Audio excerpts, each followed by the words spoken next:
Amen po? Amen.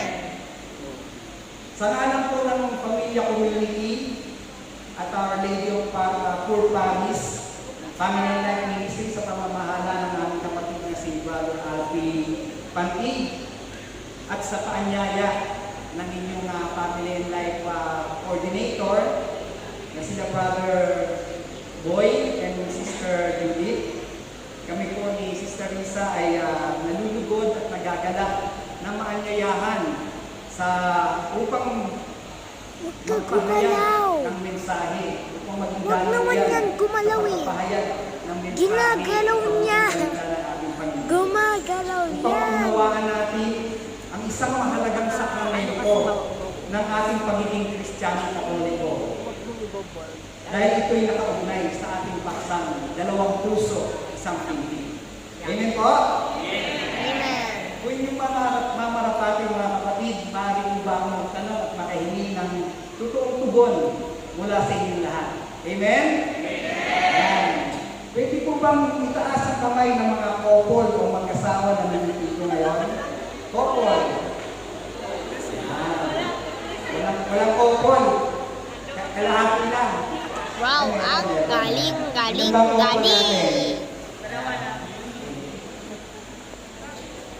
Pumalakpak naman yung mga nagbabalak mag-asawa.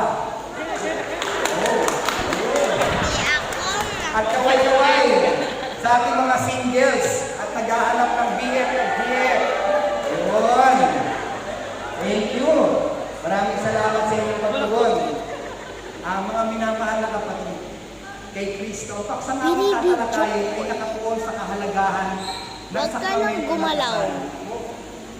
Ngunit, hindi nangangahulugan na kung kayo man ay hindi pa kasal sa simbahan, sabi nga ng mga mapagbiro, ay kasal pa lang sa kama, ang iba naman ay kasal sa huwes, at siyempre yung ating mga singles, yung ating mga youth na nandito, ay hindi ito relevant o naayon sa inyong estado o kalagayan sa buhay.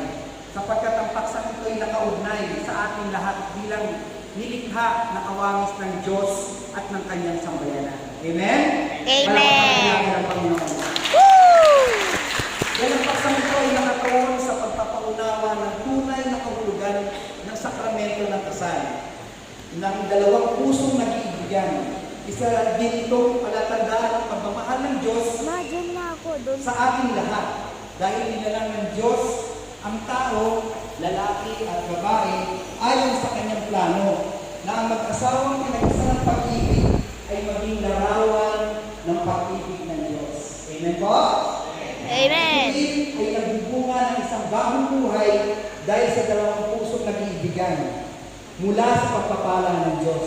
Ang sakramento ito ay isang kasunduan o tipan, covenant, na panghabang buhay na kapag naging mabunga ang kanilang pagsasama ay nagiging haligi ng sabayanan ng Diyos at na tinatawag nating domestic church. Yung family. Ang family tinatawag natin domestic church. Kaya tayo haligi kapag tayo nagsama-sama bilang mga sambayanan ng Diyos dito sa kanyang tahanan. Diba? At nagagalak ang ating Panginoon. Yan. Dahil isa ng pamilya na bunga ng isang bagong nilikha upang mamunga sa darating pang henerasyon at kayo yun, mga singles. Kayo yung bunga ng dalawang nagmamahalan ng inyong mga magulang. Yan. Amen po? Wow. Amen. Ako naman ibabahagi ang limang tanda ng sakramento ng kasal. Yan, mga pala. Sign of the sacrament of marriage. Hello. Una po, ang pagkakaisa ng babae at lalaki sa kanilang buong pagkatao. Katawan, isip, damdamin at kalooban. Nice Ito mo. ay mababasa Ang sa galing. ng mabuting balita sa Genesis chapter 2, verses 18, 21, and 24. Ayan yung baka nito ang mabuting balita sa inyo. Basahin mo na para lang makita. Wobo.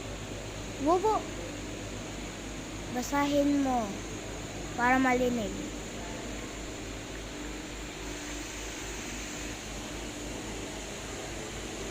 Ready, go.